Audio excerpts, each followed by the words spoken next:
नमस्कार दोस्तों, आप सभी का स्वागत है जुगटा एकेडमी के ऑफिशियल यूट्यूब चैनल पर। जैसे कि आप सभी जानते हैं, जुगटा एकेडमी की तरफ से आप सभी के लिए इकोनॉमिक सर्वे 2023-24 का एक एनालिसिस यूट्यूब के माध्यम से किया जा रहा है, जिस पे हम चैप्टर वाइज डिस्कशन, जितना भी फैक्ट्स एंड फिगर्स डेटा जो हमारे इकोनॉमिक सर्वे में दिया गया है, उसका एक चैप्टर वाइज एनालिसिस या फिर कवर अप आप लोगों के बीच में कर रहे हैं। इसी श्रृंखला में मैं जो एलाइड सेक्टर है और एग्रीकल्चर और एलाइड सेक्टर है, उससे रिलेटेड कुछ जो चैप्टर दिए गए हैं, चैप्टर 6, चैप्टर 7, चैप्टर 8, उनका एनालिसिस मैं आप लोगों के बीच में कर रहा हूँ। साथ ही साथ पिछली 3 वीडियो में हमने इससे पहले जो चैप्टर 6, चैप्टर 7 था, जिसमें मेनली एग्रीकल्चर क्रॉप सेक्टर, साथ ही साथ जो एनिमल हस्बेंड्री है और जो हॉर्टिकल्चर सेक्टर है, इससे रिलेटेड वेरियस एस्पेक्ट को हमने डिटेल वे में कवर किया था। आज का जो चैप्टर है वो बेसिकली है 8th चैप्टर, जिसपे forestry, environment and water resource management है। तो आज हम इस चैप्टर को कवर करेंगे। तो यहीं पर अगर आप दोस्तों देखोगे तो यहाँ पर जो फर्स्ट इसमें जो इन्फॉर्मेशन है वो एक डिटेल्ड इन्फॉर्मेशन है, वो है चैंपियन एंड सेट की जो एक टेक्सोनॉमी है। चैंपियन एंड सेट की जो टेक्सोनॉमी है, इसके अकॉर्डिंग ये जो टेक्सोनॉमी है, टेक्सोनॉमी ऑफ फॉरेस्ट 1968 में दी गई थी। यहाँ पर 8 मेजर प्रकार के फॉरेस्ट को हिमाचल प्रदेश में दिया गया है और 37 टाइप के माइनर फॉरेस्ट हिमाचल प्रदेश में है। और जो dominant forest variety Himachal Pradesh में है वो है हिमालयन मॉइस्ट टेम्परेट फॉरेस्ट। तो यहाँ पर अगर आप देखोगे तो हिमाचल देश में अलग अलग प्रकार के क्लाइमेटिक कंडीशंस हैं। अगर आप लोअर एलिवेशंस पर देखोगे तो आपको ट्रॉपिकल वेजिटेशंस, थोड़ा सा ऊपर की तरफ चले जाओगे 1500 मीटर शिवालिक्स में सब ट्रॉपिकल वेजिटेशंस, और ऊपर लेसर हिमालय में धौलाधार और जो हमारा पीर पंजाल वाली रेंजेस है वहाँ पर आ जाओगे तो आपको टेम्परेट वेजिटेशंस देखने को मिलती है, और ऊपर को चले जाओगे तो आपको अल्पाइन वेजिटेशंस देखने को मिलेगी। यहीं पर अगर आप वेजिटेशंस को रेनफॉल के आधार पर क्लासीफाई करो तो जहाँ पर बारिश थोड़ी कम है वहाँ पर आपको मॉइस्ट टेम्परेट फॉरेस्ट मिलेंगे, और जहाँ पर थोड़ा सा वेट कंडीशन से ज़्यादा बारिश है वहाँ पर वेट टेम्परेट फॉरेस्ट आपको देखने को मिलता है। यहीं पर अगर आप किन्नौर और जो लाहौल स्पीति के जो कुछ एक डिस्ट्रिक्ट है, कोल्ड डेजर्ट वाला जो एरिया है, वहाँ पर आपको ड्राई अल्पाइन टाइप की वेजिटेशंस मिलेगी। बहुत ज़्यादा एलिवेशंस पर जाओगे तो आपको बेसिकली कुछ अल्पाइन ग्रासलैंड मीडोज ही मिलते हैं, वहाँ पर कोई वेजिटेशंस टेम्परेचर कम होने की वजह से नहीं होती है। तो ये आपने ध्यान रखना है। तो हिमाचल प्रदेश की जो फॉरेस्ट पॉलिसी है उसके अकॉर्डिंग आने वाले टाइम में सस्टेनेबल डेवलपमेंट गोल जो 2030 में अचीव करने हैं, उनको अचीव करने के लिए हिमाचल प्रदेश में टोटल फॉरेस्ट जो कवर है उसको 27.74% से बढ़ाकर 30% करना है। तो प्रेजेंटली ये जो हमारा टारगेट रखा गया है basically Himachal Pradesh forest policy में, जहां पर हमने एग्जिस्टिंग फॉरेस्ट कवर को इंक्रीज करके 30% तक लेके जाना है 2030 तक। ये एक इंपॉर्टेंट एस्पेक्ट है जो आपने ध्यान रखना है। नेक्स्ट अगर आप इंफॉर्मेशन देखो तो वो है फॉरेस्ट कवर इन हिमाचल प्रदेश। कुछ बेसिकली फैक्चुअल इंफॉर्मेशन है जिसको आपने ध्यान रखना है। तो हिमाचल प्रदेश में अगर एरिया की बात करें, एरिया मतलब जहां पर फॉरेस्ट है और नहीं भी है, that land actually belongs to forest department even if that can be devoid of any actual forest cover। ऐसा जो क्षेत्र हिमाचल प्रदेश में है वो 37,948 स्क्वायर किलोमीटर है, जो टोटल ज्योग्राफिकल एरिया का 68.16% है। Very important information. यहीं पर अगर आप एक्चुअल फॉरेस्ट कवर की बात करें, एक्चुअल फॉरेस्ट कवर वो कवर होता है जहां पर मिनिमम जो एरिया है फील्ड का वो 1 हेक्टेयर से ज़्यादा हो, और ट्रॉपिकल जो कैनोपी डेंसिटी होती है वो 10% से ज़्यादा होती है। ऐसे एरिया को हम फॉरेस्ट बोलते हैं। फिर वो चाहे प्राइवेट लैंड है या फिर फॉरेस्ट डिपार्टमेंट की लैंड है तो उसको हम फॉरेस्ट की कैटेगरी में डालते हैं। तो Indian state of forest report के अकॉर्डिंग हिमाचल प्रदेश में 15,443 स्क्वायर किलोमीटर का जो है फॉरेस्ट कवर है, जो टोटल ज्योग्राफिकल एरिया का अगेन 27.74% है। यहीं पर अगर आप देखें तो यहाँ पर जो डेंसिटी है वो अलग अलग प्रकार की है। तो अगर आप डेंसिटी की बात करें तो डेंसिटी के पॉइंट ऑफ व्यू से भी आप देखोगे कि यहाँ पर जो फॉरेस्ट हाई डेंसिटी के फॉरेस्ट है, हाई डेंसिटी के फॉरेस्ट मतलब जिनकी कैनोपी डेंसिटी 70% से ज्यादा है। मतलब अगर ये एक फॉरेस्ट लैंड है और इस लैंड सरफेस में लगभग 70% का जो एरिया है वो फॉरेस्ट से कवर्ड है, ऐसे फॉरेस्ट को हाईली डेंस फॉरेस्ट बोलते हैं। और ऐसे डेंस फॉरेस्ट का जो एरिया है हिमाचल प्रदेश में वो है 3163 square kilometre.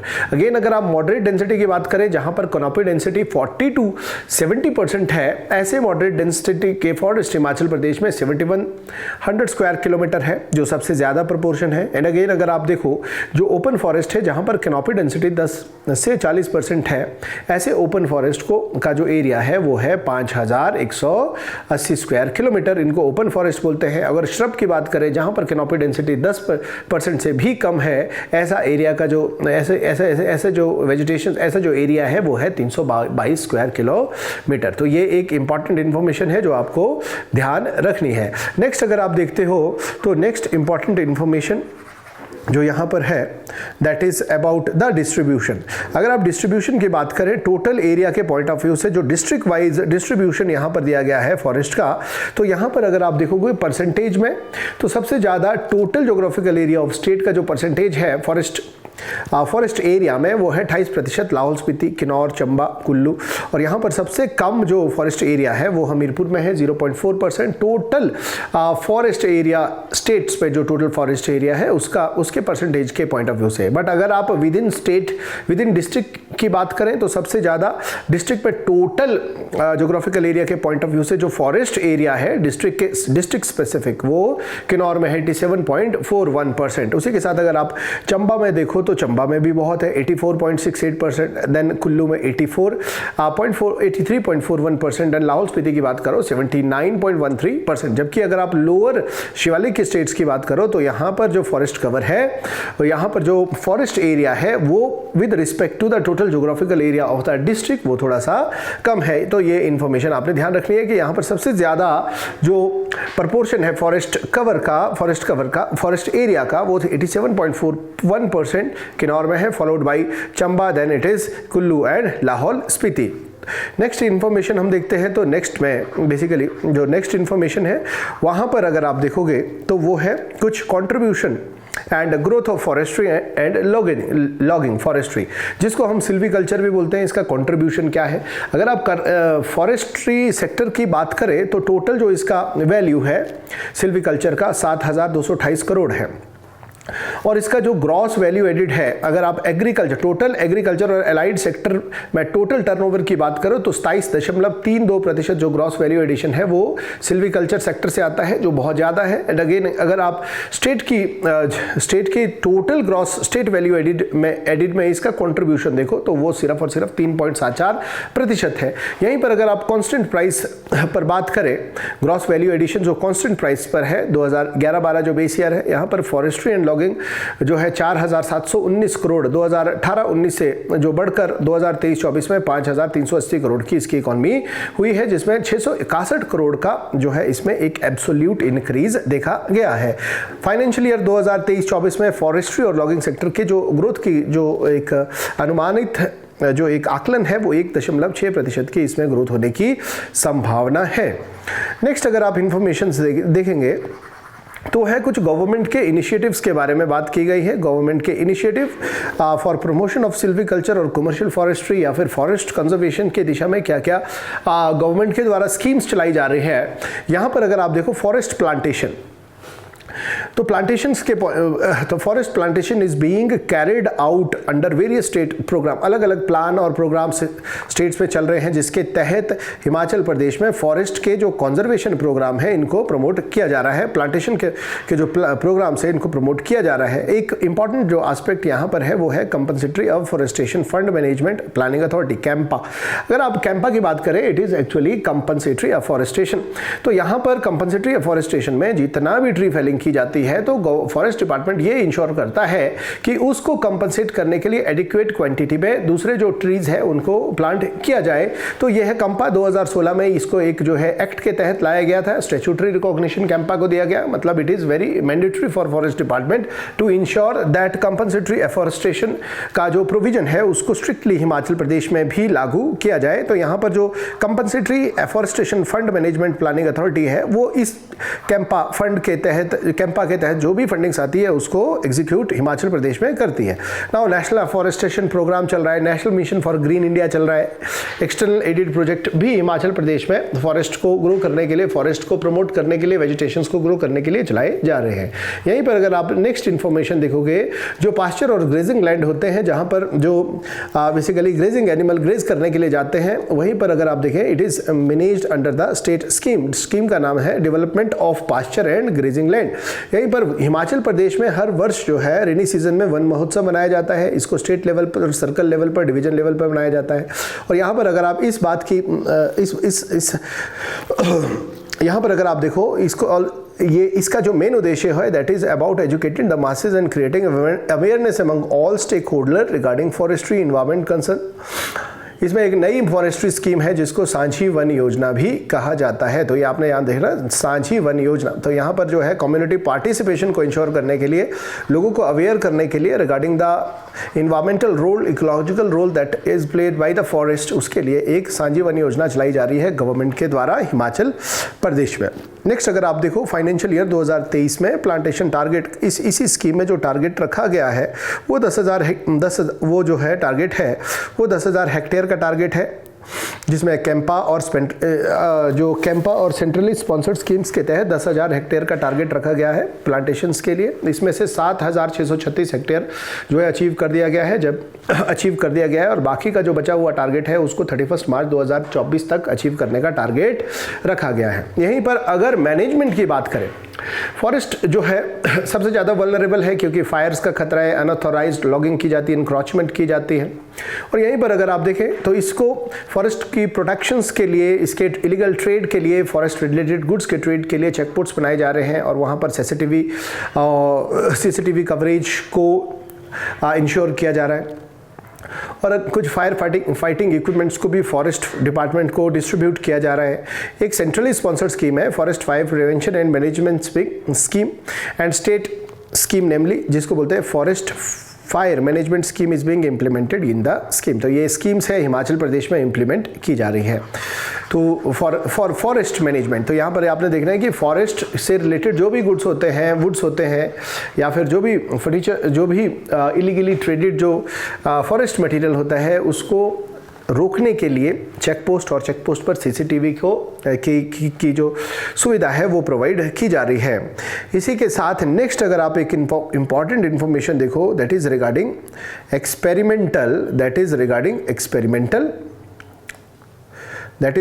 Experimental silviculture falling subsidiary silviculture operation. तो सिल्वीकल्चर क्या है? Commercial forestry is the silviculture basically. यहीं पर अगर आप देखें, ये तो हिमाचल प्रदेश फॉरेस्ट का जो टोटल फॉरेस्ट से रिलेटेड, हिमाचल प्रदेश में जो फॉरेस्ट से रिलेटेड वेल्थ है वो 1,50,000 लाख करोड़ तक का है। सुप्रीम कोर्ट ने हिमाचल प्रदेश गवर्नमेंट को सिल्वीकल्चर ग्रीन फैलिंग के लिए खैर, चील और साल के लिए अलाउ किया है, और ये पायलट बेसिस पर है बेसिकली 3 रीजन्स में, जहां पर नूरपुर रेंज, भराड़ी रेंज जो बिलासपुर में है, और Paonta range Paonta forest division में है। यहाँ पर खैर, चील और साल के ट्रीज को फेल किया जा सकता है under the order of supreme court. ये भी एक इंपॉर्टेंट इंफॉर्मेशन है जो आपको ध्यान रखनी है। नेक्स्ट अगर आप देखो तो यहाँ पर एक इंपॉर्टेंट एस्पेक्ट है, वो है कुछ न्यू स्कीम्स के बारे में बताया जा रहा है। There are some new scheme basically जो फॉरेस्ट सेक्टर के लिए डिवोटेड है। तो पहली जो स्कीम अगर आप देखो तो वो है मुख्यमंत्री वन विस्तार योजना। मुख्यमंत्री वन विस्तार योजना जो है अगस्त 2023 में लॉन्च की गई है। ये ग्रीन कवर को बढ़ाने के लिए ऐसे रीजन में जो बहुत ज़्यादा डिफिकल्ट साइट्स होती है, वहाँ पर इंटीग्रेटेड साइट स्पेसिफिक एफॉरेस्टेशंस के पॉइंट ऑफ व्यू से स्कीम को लाया गया है। और यहाँ पर बेसिकली जो आइडिया है that is to provide livelihood opportunity to local population. और इस योजना के तहत has already been carried out plantation जो है 232 हेक्टेयर फॉरेस्ट लैंड पर ऑलरेडी प्लांटेशंस की गई है मॉनसून सीजन 2023 में, जो कि 11 डिस्ट्रिक्ट को कवर करता है। तो ये एक इंपॉर्टेंट इन्फॉर्मेशन है मुख्यमंत्री वन विस्तार योजना, जहाँ पर जो टफ डिफिकल्ट साइट्स है वहाँ पर अफॉरेस्टेशन को बढ़ावा देने के लिए स्कीम लाई गई है। और इसके तहत 232 हेक्टेयर तक की फॉरेस्ट लैंड को अभी तक कवर किया गया है। नाउ नेक्स्ट अगर देखें इंगेजिंग ऑफ वन मित्रा, यहाँ पर वन मित्रा की एक नई स्कीम लाई गई है अक्टूबर 2023 में, और इसका जो बेसिक आइडिया है to ensure the community forest management and planning, community participation करना, लोगों के द्वारा लोगों के जंगल को बचाए रखना, लोगों के द्वारा लोगों के लिए लोगों का जंगल बचाए रखना, that is actually the idea of community forestry. यहाँ पर अगर आप वन मित्रा की बात करें, one Mitra engagement would associate with all forestry operation of the forest department through out the year, साल भर ये जो है फॉरेस्ट्री से रिलेटेड जो भी एस्पेक्ट है हर जगह वन मित्रा को एंगेज किया जाएगा। और यहाँ पर जो प्रावधान है, एक फॉरेस्ट बीट के लिए एक वन मित्रा को अपॉइंट किया जाएगा। The process of engagement of 2061 one Mitra has already started. 30 नवंबर 2023 के बाद 2061 वन मित्रा को इंडक्ट किया जाएगा। इससे रिलेटेड जो प्रोसेस है वो ऑलरेडी शुरू हो चुका है। नेक्स्ट अगर आप देखोगे वो है कुछ और इनिशिएटिव, बेसिकली जो फॉरेस्ट नेचुरल वेजिटेशंस को बचाने के लिए, प्रमोट करने के लिए हिमाचल प्रदेश में चलाए जा रहे हैं। जिस प्रकार से अगर आप पहली स्कीम देखोगे, that is the setting up of large zoo in Bankhandi. This place is Bankhandi is basically in Kangra.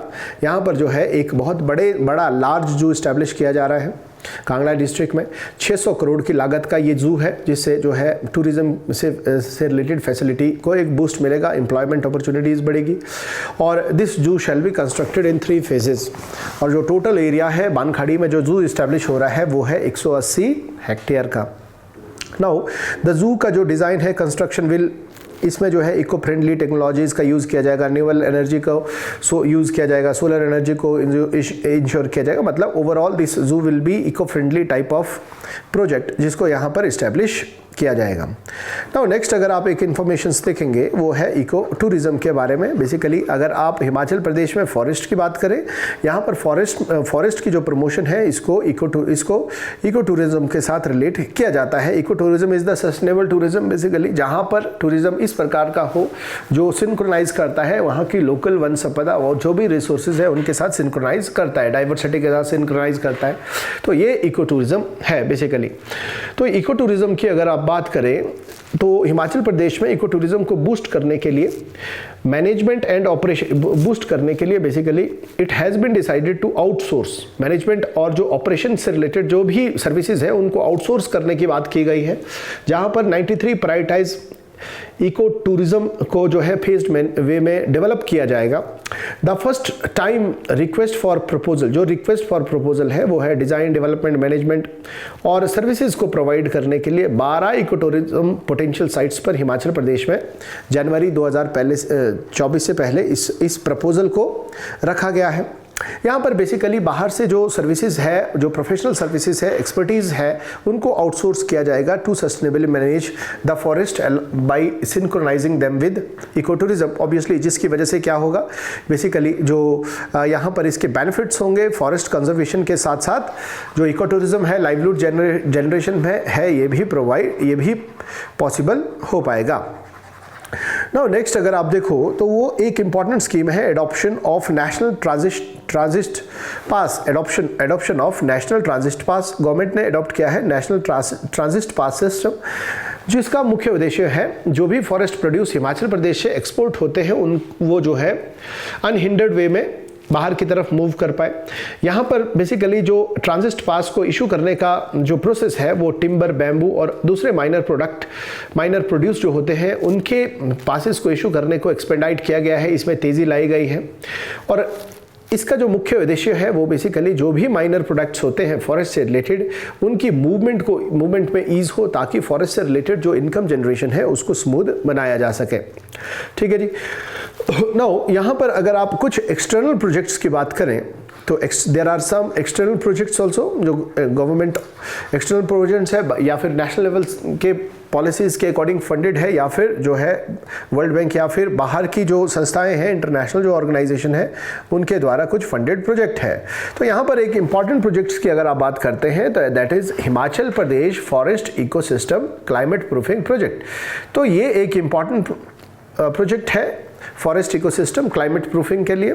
तो ये जो प्रोजेक्ट चलाया जा रहा है, ये KfW bank credit institute of reconstruction, जो जर्मनी की एक संस्था है, इनके द्वारा ये प्रोजेक्ट हिमाचल प्रदेश में फॉरेस्ट को बेसिकली क्लाइमेट प्रूफ बनाने के लिए चलाया जा रहा है। बेसिकली 2 डिस्ट्रिक्ट्स में ये प्रोजेक्ट चल रहा है, चंबा और कांगड़ा में, और इसकी जो अवधि है वो है 7 साल के लिए। 2015-16 से 7 साल तक ये प्रोजेक्ट चलता रहेगा। क्लाइमेट प्रूफिंग प्रोजेक्ट जर्मनी की जो एक संस्था है, बैंक है KfW credit institute of reconstruction, उनके द्वारा ये प्रोजेक्ट हिमाचल प्रदेश में चलाया जा रहा है। इसका जो ऑब्जेक्टिव है वो है rehabilitation, protection, sustainable use of the selected forest ecosystem in Himachal Pradesh and to increase and secure the resilience of forest ecosystem again climate change. तो क्लाइमेट चेंज से जो भी जो हमारा इसका जो मुख्य उद्देश्य है बेसिकली वो फॉरेस्ट को इस प्रकार से मैनेज करना ताकि वो क्लाइमेट चेंज के लिए रेजिलिएंट हो, because there is high chance that climate change की वजह से आने वाले टाइम में कुछ फॉरेस्ट जो है वही फॉरेस्ट बच जाएंगे जो क्लाइमेटोलॉजिकली रेजिलिएंट होंगे। तो इसका मुख्य उद्देश्य यही है कि जो फॉरेस्ट है उनको क्लाइमेट रेजिलिएंट बनाना। तो नेक्स्ट अगर आप प्रोग्राम देखो हिमाचल प्रदेश में, that is the Himachal Pradesh forest ecosystem management and livelihood improvement project. तो यहाँ पर अगर आप देखो द प्रोजेक्ट जो है 800 करोड़ का एक प्रोजेक्ट है, 10 साल का प्रोजेक्ट है, और जापान की इंटरनेशनल कोऑपरेशन एजेंसी इसको फंड कर रही है, दैट इज जायका। अगेन हमने एग्रीकल्चर के केस में भी जायका का कंट्रीब्यूशन देखा। और ये जो प्रोजेक्ट है ये अभी presently Bilaspur, Kullu, Mandi, Shimla, Kangra tribal areas of Kinnaur and Lahaul Spiti में कंटिन्यूड है, वहाँ पर ये चल रहा है। प्रोजेक्ट का हेडक्वार्टर शिमला में है, रीजनल ऑफिस इसके कुल्लू में है, रामपुर शहर में है। इसके जो ऑब्जेक्टिव है वो इस प्रकार से है, to conserve the forest mountain ecosystem and improve livelihood of the forest dwellers की लाइवलीहुड बनानी है, पास्चर डिपेंडेंट कम्युनिटीज़ की लाइवलीहुड बनानी है, और फॉरेस्ट कवर को इंक्रीज करना है, फॉरेस्ट की डेंसिटी को बढ़ाना है ना, scientific and modern forest management practices को यूज़ करना है for conservation of the forest. तो यहाँ पर अगर आप देखो तो यहाँ पर इंटीग्रेटेड अप्रोच रखी गई है, फॉरेस्ट को कंजर्व करना है और वहाँ पर जो लोकल कम्युनिटी, जो पास्चर फॉरेस्ट ड्वेलर्स है, उनकी इनकम को भी बढ़ाना है। और ये जो प्रोजेक्ट है 10 साल के लिए चलाया जा रहा है, 800 करोड़ का ये एक इंपॉर्टेंट प्रोजेक्ट है। नाउ नेक्स्ट अगर आप एक इंपॉर्टेंट प्रोग्राम्स देखोगे तो जायका के बाद वो है बायोडाइवर्सिटी, वर्ल्ड बैंक के द्वारा एडिड एक इंपॉर्टेंट प्रोजेक्ट है, जहां पर वर्ल्ड बैंक के द्वारा एक world bank aided project for source sustainability and climate resilient rain fed agriculture. तो rain fed agriculture climate resilient हो, इसकी दिशा में वर्ल्ड बैंक के द्वारा ये एक प्रोजेक्ट चलाया जा रहा है। और यहाँ इस प्रोजेक्ट के तहत $100 मिलियन का बजट का प्रावधान किया गया है, जहाँ पर एग्रीकल्चर को बेसिकली जो रेनफेड एग्रीकल्चर है उसको क्लाइमेट रेजिलिएंट और सस्टेनेबल बनाना है। फंडिंग डिस्ट्रीब्यूशन का जो मैकेनिज्म है वो 80-20 बेसिस पर है, और ये 7 साल के लिए ये प्रोजेक्ट भी हिमाचल प्रदेश में चल रहा है। The project would be implemented 900 ग्राम पंचायत में ये प्रोजेक्ट चलेगा, mainly in Shivaliks and mid hills agro climatic zones में ये प्रोजेक्ट चलाया जा रहा है। और इसके जो की आउटकम है वो कुछ इस प्रकार से है। तो अगर आप इसके की आउटकम को देखोगे तो यहाँ पर जो है the comprehensive treatment of around 2 lakh hectare non arable land को ट्रीट किया जाएगा, 0.20 lakh hectare arable land in the project area में। तो यहाँ पर जो अरेबल लैंड है 0.20 लाख हेक्टेयर को ट्रीट किया जाएगा और 2 lakh hectare non arable land को ट्रीट किया जाएगा ताकि वो फार्मिंग के अंडर उसको लाया जा सके। वाटर प्रोडक्टिविटी एफिशिएंसी को बढ़ाना है, एंड अगेन हमने किया प्रेसिजन एग्रीगेशंस के थ्रू 30% तक वाटर की यूजेज एफिशिएंसी को हमने प्रोजेक्टेड एरिया में बढ़ाना है। प्रोडक्शन इन्हांसमेंट ऑफ मिल्क 20% की वृद्धि मिल्क के प्रोडक्शन में करनी है। 25% of vulnerable house hold covered under livelihood improvement और इंक्रीज प्रोडक्टिविटी, और 25% तक एग्रीकल्चर की प्रोडक्टिविटी को बढ़ाना है। और यहाँ पर द फार्मर की जो इनकम है, increase the income of farmer through agri business, 30% तक की फार्मर की इनकम को बढ़ाना है bye promoting the agri business. तो ये भी एक इंपॉर्टेंट प्रोग्राम है जो वर्ल्ड बैंक की तरफ से चलाया जा रहा है। अगर आप नेक्स्ट इंफॉर्मेशन देखोगे वो है वाइल्ड लाइफ ह्यूमन इंटरफेस। तो वाइल्ड लाइफ ह्यूमन इंटरफेस क्या है? Over the year 600 local plants have been utilised by people for various purposes, health care के लिए, फ्रूट के लिए, फाइबर के लिए, फॉडर के लिए, ये सब चीज़ें जो बायोडाइवर्सिटी से जो भी बेनिफिट्स हमें आते हैं वो किस फॉर्म में है? Health care, fruit, herbs, fruit, fibre, fodder, fuel, gums and resins के फॉर्म में, और इसलिए रूरल लाइवलीहुड को सपोर्ट करने में इन सभी प्लांट्स का एक इंपॉर्टेंट योगदान है। ऑब्वियसली ये सारे के सारे प्रोडक्ट्स जो है वो बाहर के मार्केट्स में जाते हैं। The state government in appreciation of these intimate rural livelihood linkages has allowed the local community को allowed किया गया है to use these usufruct from all forest except those that are reserved। अगर जो फॉरेस्ट 1900 इंडियन फॉरेस्ट एक्ट के तहत जो जंगल reserved है, प्रोटेक्टेड है, एक्सट्रीमली प्रोटेक्टेड है, उनके अलावा सभी फॉरेस्ट में इस तरह के प्रोडक्ट को एक्सट्रैक्ट करने के लिए लोकल कम्युनिटी को अलाउ किया गया है। एंड साथ ही साथ national park wild life protected area में ये सारी एक्टिविटीज़ नहीं होगी। इसके अलावा सभी फॉरेस्ट से जो लोकल कम्युनिटीज़ है वो इन सब प्रोडक्ट को एक्सट्रैक्ट कर सकती है, क्योंकि इनका जो सीधा संबंध है वो लाइवलीहुड से है। इसलिए गवर्नमेंट चाहती है कि जो लोकल फोक्स है उनकी लाइवलीहुड को हिंडर ना किया जाए। Since 1984 prohibition of hunting has resulted in the rise of population of wild animal. Important 1984 के बाद जब से हिमाचल प्रदेश में वाइल्ड हंटिंग को प्रोहिबिट किया गया, उसके बाद वाइल्ड एनिमल की पॉपुलेशन में वृद्धि हुई है।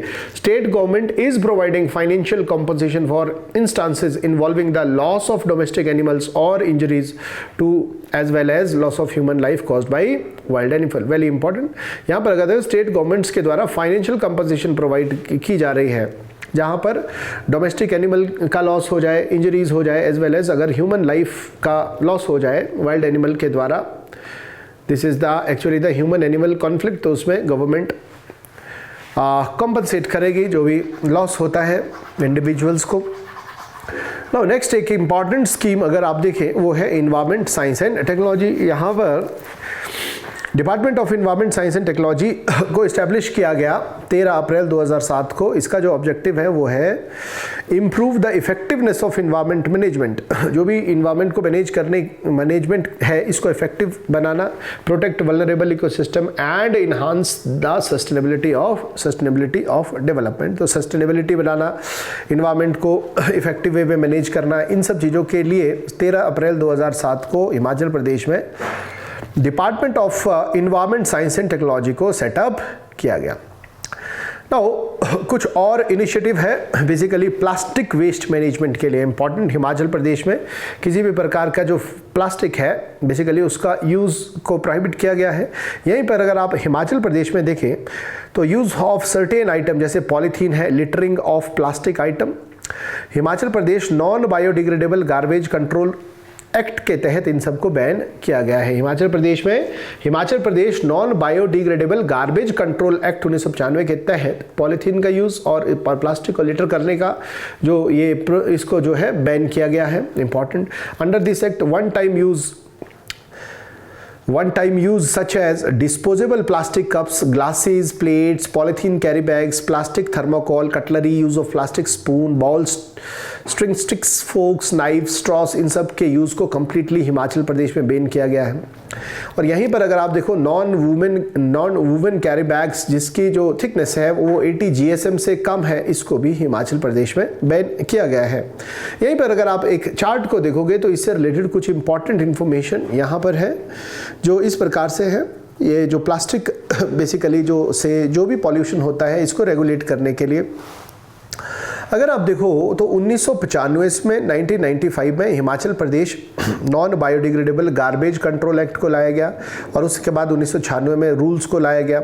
यहीं पर 1998 में देखोगे तो कलर्ड पॉलीथीन को बैन किया गया। 2004 में मेजर सिग्निफिकेंट डेवलपमेंट हुई जहां पर 70 माइक्रोन से जो कम के प्लास्टिक थे जिनका साइज़ 12x18 का था, इनको हिमाचल प्रदेश में बैन कर दिया गया। साथ ही साथ 2009 में और एक इम्पॉर्टेंट डेवलपमेंट हुई जहाँ पर पॉलीथीन कैरी बैग चाहे उनका कोई भी साइज़ है, कोई भी उनकी थिकनेस है, उनको जो है हिमाचल प्रदेश में बैन किया गया। Plastic item, one time use item such as disposable plastic cups, glasses, plates, इन सबको 2009 में हिमाचल प्रदेश में बैन किया गया। 2011 की बात करें तो plastic item such as disposable plastic cups, glasses, plates जो नॉन बायोडिग्रेडेबल मटेरियल से बनी है उनको हिमाचल प्रदेश में बैन किया गया। और 2018 की बात करें तो the use of thermocol cutlery, जैसे कप है, प्लेट है, ग्लासेस है, स्पून्स है, जिनको मैरिजेस, फेयर, फेस्टिवल्स पे यूज़ किया जाता है, उनको भी हिमाचल प्रदेश में बैन किया गया है।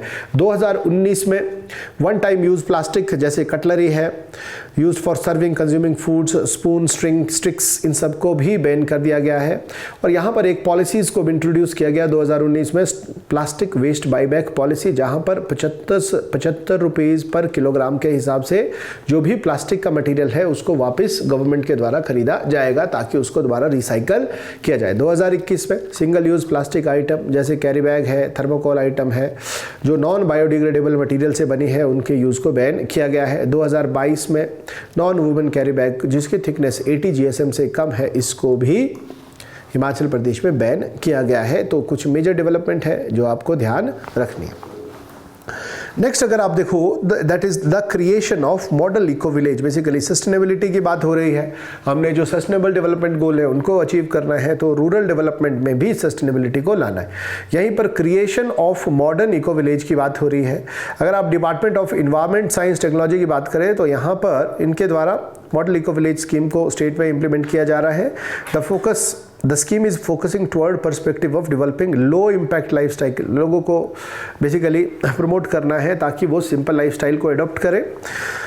10 जो इकोलॉजिकल फुटप्रिंट है उसमें कमी आ जाए, 50% की कमी इकोलॉजिकल फुटप्रिंट में आ जाए। इकोलॉजिकल फुटप्रिंट्स क्या होता है, जहाँ पर एक इंडिविजुअल की जो एक्टिविटीज़ है उसकी वजह से कितना कार्बन एमिशन हो रहा है, दैट इज और इस एमिशन से इकोलॉजी पर कितना इम्पैक्ट पड़ रहा है, that is the ecological footprints.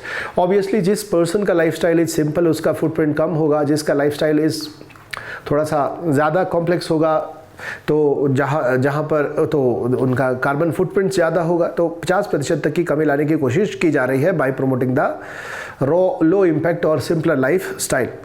19 villages को इस स्कीम के तहत अभी तक लाया गया है। नेक्स्ट अगर आप मेजर डेवलपमेंट देखोगे वो है रिसर्च एंड डेवलपमेंट, R&D इस सेक्टर में। तो R&D की अगर बात करो तो R&D में under this scheme out of total 32 R&D project को इस्टेब्लिश किया गया, प्रोजेक्ट को लॉन्च किया गया है। यहाँ पर अगर आप देखें under this scheme research and development project के तहत under this scheme 32 R&D project में से 6 प्रोजेक्ट को अप्रूव किया गया है गवर्नमेंट के द्वारा। और यहाँ पर R&D सेंटर को इस्टेब्लिश करने के लिए the process of setting up R&D centre at appropriate technology centre Shahpur Kangra में इसको इस्टेब्लिश किया जाएगा।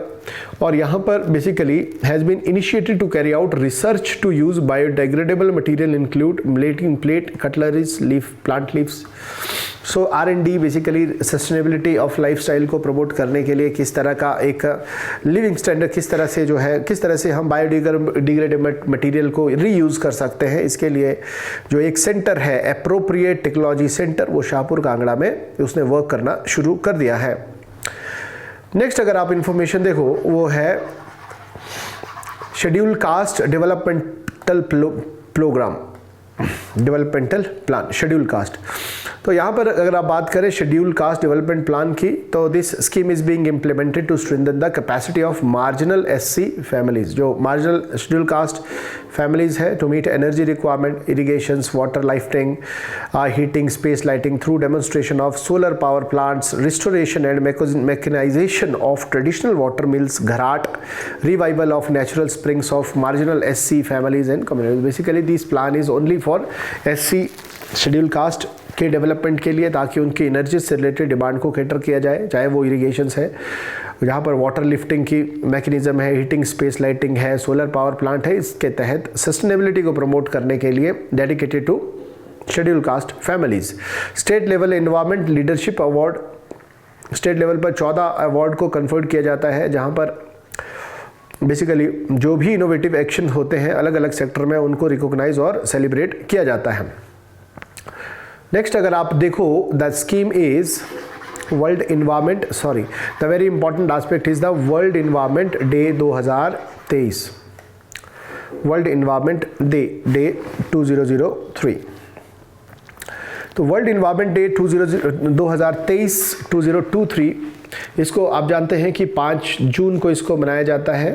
5 June year 5 June is celebrated as World Environment Day. World Environment Day के तौर पर इसको मनाया जाता है। और यहाँ पर this significant event was presided by CM who flagged of clean Shimla drive को इन्होंने फ्लैग्ड ऑफ किया। प्लास्टिक हटाओ पर्यावरण बचाओ अभियान को इन्होंने शिमला में चलाया। A cycle run also took place emphasising the theme क्या था, mission life and best plastic beat plastic pollution. ये इस प्रकार के इस वर्ष के जो वर्ल्ड इन्वायरमेंट डे था उसका एक थीम था मिशन लाइफ और beat plastic pollution, this was the theme. अगर आप नेक्स्ट देखोगे, the part of this event under the initiative 20 solar lights and 8 machines for making petals and dona were distributed free of cost to empower economically weaker disadvantaged women to enhance their livelihood, economic well-being and sustainability। तो 20 solar light और 8 machines को distribute किया गया ताकि पातल्स और जो दोना होता है उनको बनाया जा सके बाई इकोनॉमिकली डिसएडवांटेज्ड वुमेन। जो इकोनॉमिकली डिसएडवांटेज्ड वुमेन है उनके लिए ये सुविधा प्रोवाइड की गई है।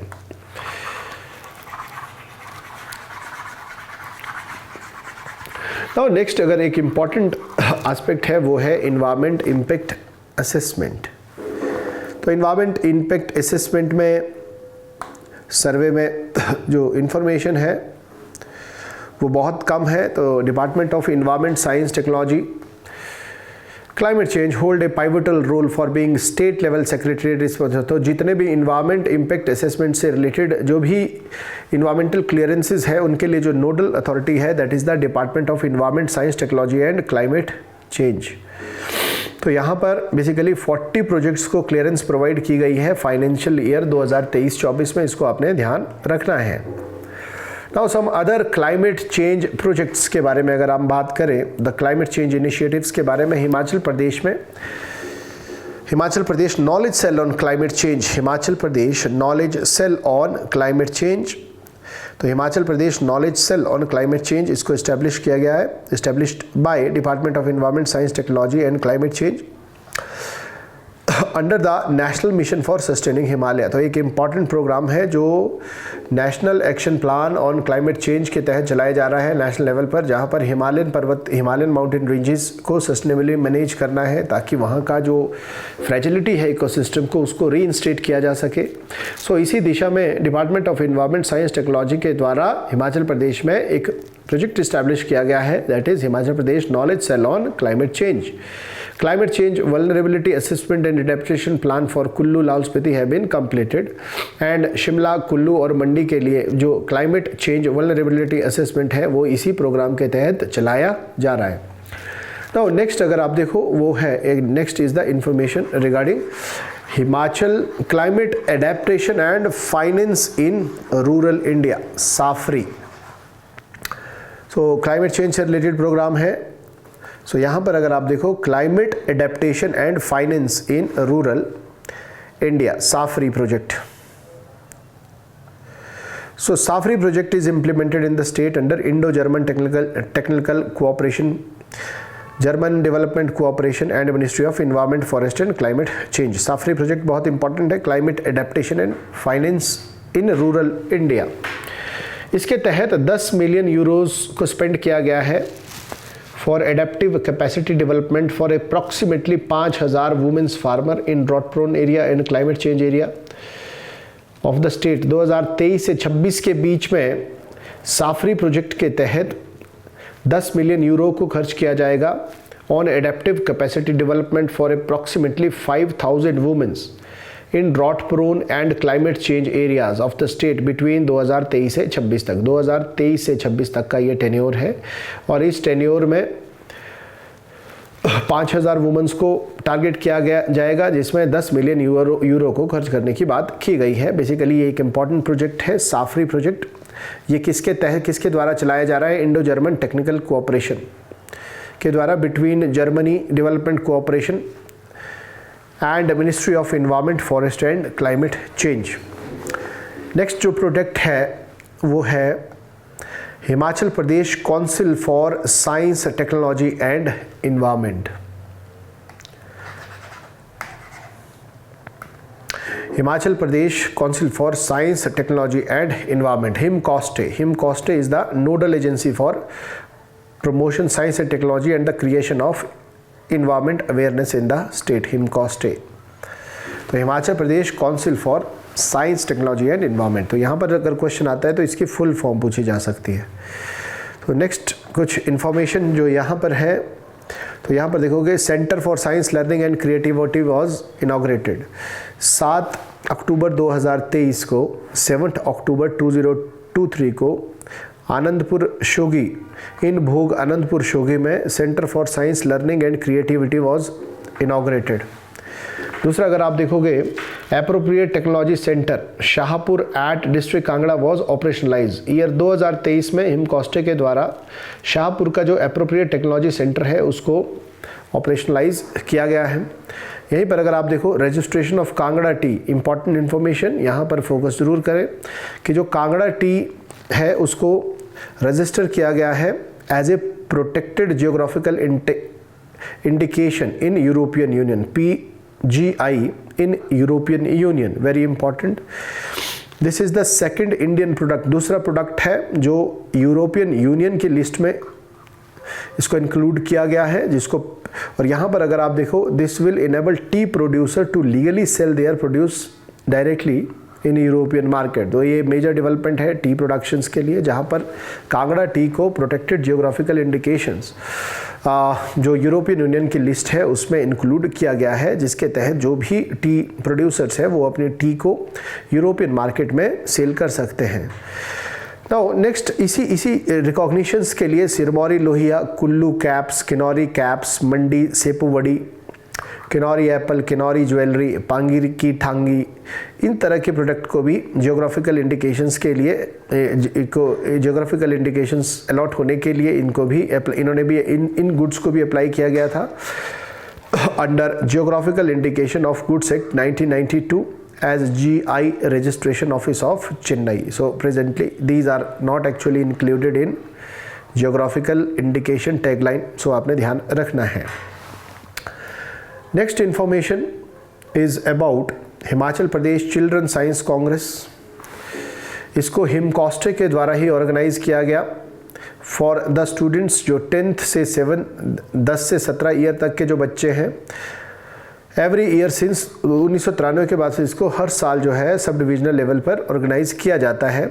दिस ईयर 26,674 26,674 स्टूडेंट्स ने को इसके लिए रजिस्टर किया गया था। Register for the event in which 6 activity like science quiz, science project report, mathematical olympiad, innovation science model, science activity corner and science kit were organise. तो ये एक इम्पॉर्टेंट है, बेसिकली क्वेश्चन यहाँ पर यही आता है कि हिमाचल प्रदेश चिल्ड्रन साइंस कांग्रेस किसके द्वारा ऑर्गेनाइज किया जाता है, तो इट इज़ एक्चुअली बाय हिमकॉस्टे। कितने बच्चों के किस एज ग्रुप के लिए, 10 से 17 ईयर के एज ग्रुप के लिए इसको ऑर्गेनाइज किया जाता है। नेक्स्ट प्रोग्राम हम अगर देखें दैट इज़ द जल Jeevan mission, very important programme जल जीवन मिशन। तो यहाँ पर अगर आप जल जीवन मिशन में देखो तो जल जीवन मिशन एक इम्पॉर्टेंट प्रोग्राम है और इस प्रोग्राम को यूनियन गवर्नमेंट के द्वारा, ये सेंट्रल स्पॉन्सर्ड स्कीम है, 15 अगस्त 2019 को लॉन्च किया गया था और इसका जो उद्देश्य है to provide functional household tap connection to every rural household by 2024 तक सभी रूरल हाउस होल्ड को फंक्शनल हाउस होल्ड टैप से कनेक्टिविटी प्रोवाइड करना। The estimated nationwide cost for implementing this programme, कितनी cost आएगी, 3.60 लाख करोड़ तक की इसमें जो है कॉस्ट रखी गई है।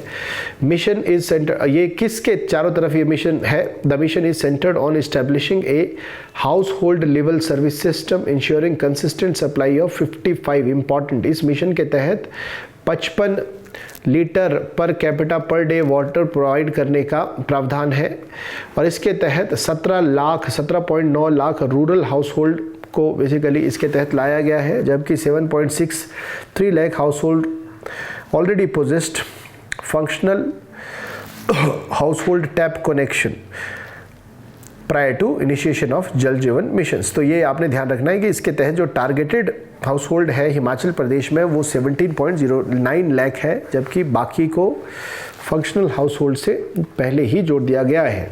Remaining 9.46 lakh rural household को basically have been included under Jal Jeevan Mission, achieving 100% functional household tap connection saturation for rural households against the national average। तो नेशनल एवरेज में सिर्फ 70.05% तक लोगों के घरों में फंक्शनल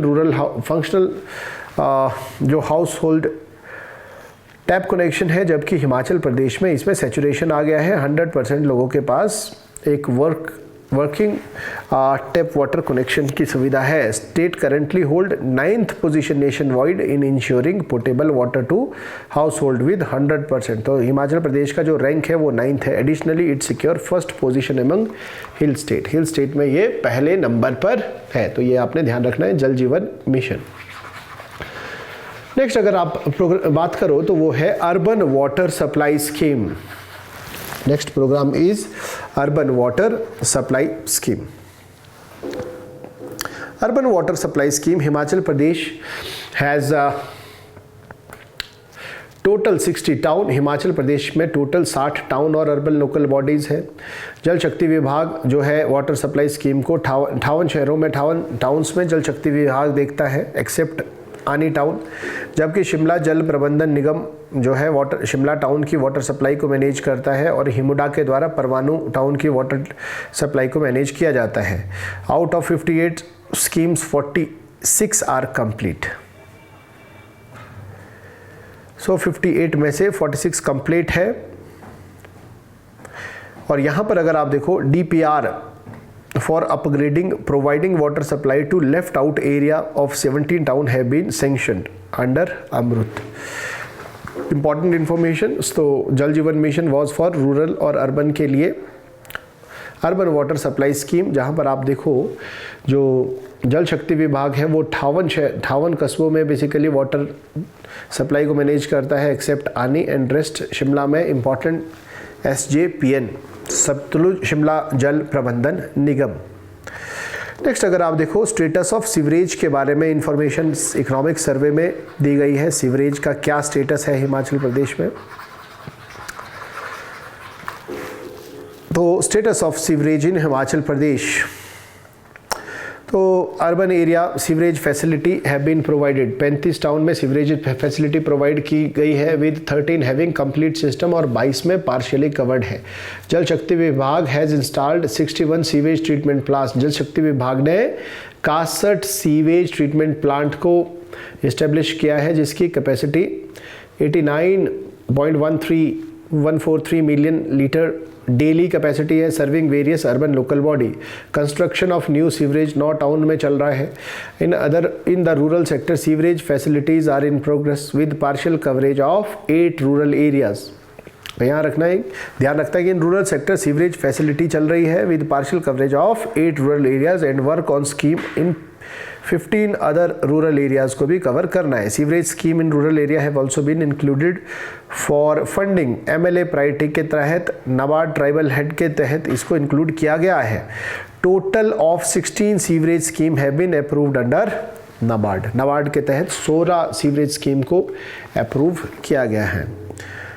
सो नेक्स्ट अगर आप इंपॉर्टेंट इन्फॉर्मेशन देखोगे वो है कमांड एरिया डेवलपमेंट। तो कमांड एरिया में फाइनेंशियल ईयर 2022-23 में command area development focusing on minor irrigations में इसको लॉन्च किया गया। द गोल क्या है इसका, to bridge the gap between potential created and utilized with physical target of 3670 hectare of cultural command area. तो command area is basically the area that is being drained by a river और a water body. तो यहाँ पर command area scheme 2022-23 के लिए लाई गई है government under command area development focusing. यहाँ पर जो फोकस है वो है माइनर इरिगेशन स्कीम पर। और 22 अक्टूबर 2023 1508 हेक्टेयर को इसके तहत इस स्कीम के तहत कवर किया गया है। नेक्स्ट प्रोग्राम अगर आप देखो hand pump programme Himachal Pradesh में चलाया जा रहा है। और अगर आप इरिगेशंस की बात करें तो टोटल हिमाचल प्रदेश में टोटल एरिया 5.567 मिलियन हेक्टेयर है। 5.567 मिलियन हेक्टेयर टोटल एरिया है। जबकि टोटल एरिया का 0.583 मिलियन हेक्टेयर जो है फार्मलैंड है, और फार्मलैंड में 0.335 मिलियन हेक्टेयर में इरिगेशन पोटेंशियल है, that is the estimated irrigation potential. 0.050 million hectare are irrigated through major medium irrigation project, और बाकी 0.285 मिलियन हेक्टेयर को जो है माइनर स्कीम के तहत इरिगेट किया जा सकता है। 0.303 million hectare are currently irrigated as on October 2023। तो प्रेजेंटली कितना एरिया इरिगेटेड है? 0.303 मिलियन हेक्टेयर प्रेजेंटली इरिगेटेड है। मेजर इरिगेशन प्रोजेक्ट की अगर आप बात करें तो शाहनगर प्रोजेक्ट जो है कांगड़ा में ओनली मेजर इरिगेशन प्रोजेक्ट है, जो टोटल 15,287 हेक्टेयर लैंड को कवर करता है। Command area development team brought 10,042 hectare of land area under command area development operation out of 15,287 hectare till October. तो ये कुछ एक इरिगेशन से रिलेटेड इंफॉर्मेशंस दी गई है जिसको आपने ध्यान रखना है। नाउ कुछ इरिगेशंस में minor irrigations, major irrigations. Now last one is the medium irrigation. Last one is the medium irrigations. So medium irrigations में अगर आप देखो तो पहले मेजर इरिगेशन हमने कवर किया, इरिगेशंस में major irrigation, then medium irrigations. Medium irrigations में बल वैली, मीडियम इरिगेशंस में Balh valley left bank irrigation project जो बल वैली में चल रहा है, 2780 हेक्टेयर की लैंड को इसमें कवर किया गया है। दूसरा जो प्रोजेक्ट है that is Sidhata Kangra irrigation project, 3150 hectare of land. तीसरा है Changar area Bilaspur irrigation project, 2350 hectare of land. चौथा है command area development effort have been expended to include 2750 hectare of land in Sidhata area October 2023 तक। As a part of medium scale irrigation, both Fina Singh cultivated command region in Nurpur 4,205 hectare and Nadon area in Hamirpur 2,980 hectare are undergoing development। अभी presently schemes चल रही है। Fina Singh cultivated command area region in Nurpur और Nadon area in Hamirpur। Minor irrigation में 322.44 crore has been allocated to provide irrigation infrastructure for an area 5,740 hectare and 2,332 hectare, और ये जो है अक्टूबर 2023 तक कवर हो चुका है basically. So this is all about this video. Basically जो ये टॉपिक्स था, एनिमल जो आपका टॉपिक्स था बेसिकली फॉरेस्ट्री, सिल्वीकल्चर, तो ये जो टॉपिक है चैप्टर 8 कंप्लीट है। होपफुली ये जो फैक्चुअल इन्फॉर्मेशन है ये बहुत ज़्यादा इन्फॉर्मेशन है, each information is not actually required, but still आपको एक आइडिया होना चाहिए कि सेक्टर में क्या क्या हो रहा है। इरिगेशन सेक्टर, सीवरेज है, फॉरेस्ट्री है, ये सारे प्लास्टिक मैनेजमेंट से रिलेटेड हमने जो है अलग अलग फैक्चुअल इन्फॉर्मेशंस को देखा। तो होपफुली ये जो डिस्कशन है ये आपके लिए रेलेवेंट साबित होगा। बाकी थैंक यू वेरी मच।